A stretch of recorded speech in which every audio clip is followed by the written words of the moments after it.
Martin Luther. Si Martin Luther ay pinanganak noong 10 ng Nobyembre 1483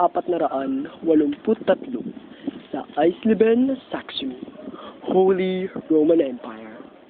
Siya ay isang mongheng pari na naghahanap ng kasagutan tungkol sa kaligtasan. Nagtungo siya sa Roma upang hanapin ang kasagutan.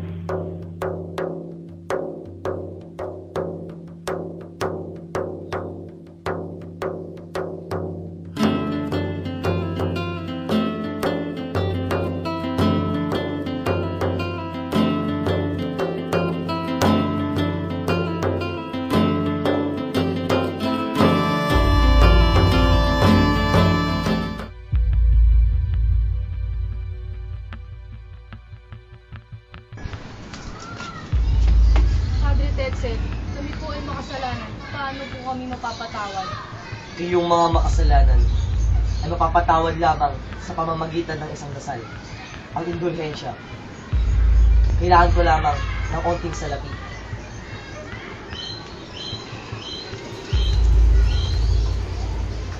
Ave Maria, gracia plena, Dominus tecum, benedicta tu in mulieribus, et benedictus fructus ventris tui. Jesus Sancta Maria, Mater Dei, ora pro nobis peccatoribus, nunc et in hora mortis nostrae. Amen. In nomine Patris et Filii et Spiritus Sancto. Amen. Salamat po. Ngayon ay natanggal na ang inyong mga kasalanan. Maaari na kayo tumayo. Nakita ni Martin Luther si Johann Tetzel na nagbebenta ng indulhensya sa Roma.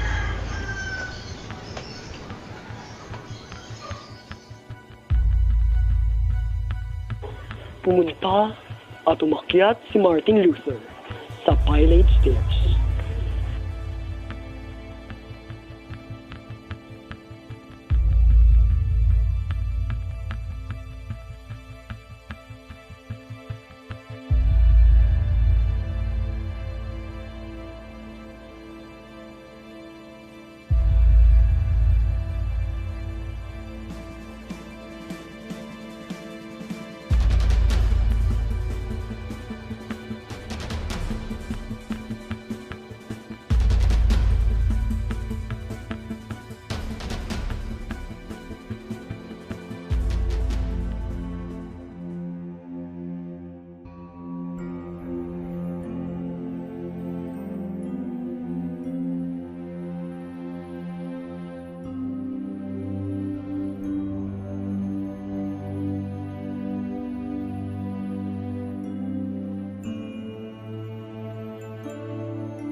Dahil sa mga katiwalian niyang nasaksihan, pinaskil niya sa pintuan ng simbahan ang 95 Theses.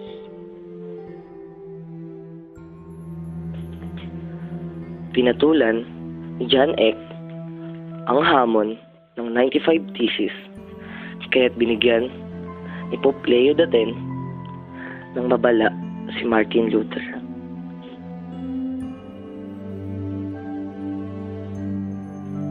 Naglathala rin siya ng mga aklat na pinamagat ang Address to the Christian Nobility of the German Nation at the Freedom of a Christian Man.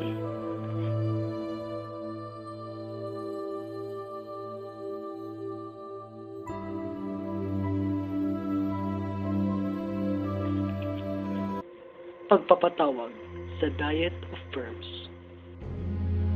Sa una, ay hindi pumayag si Martin Luther na dumalo rito. Ngunit, kinalaunan ay napapayag nila ito.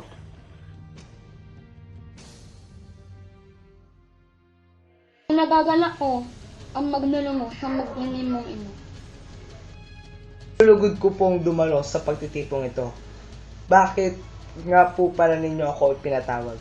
Nais kong bawiin mo ang mga mag-unuligha mo sa simbahang Katoliko. Hindi ko babawiin ang aking mga ginawa. Mga awan! Huliin siya! Abunan! Bumalik kayo rito!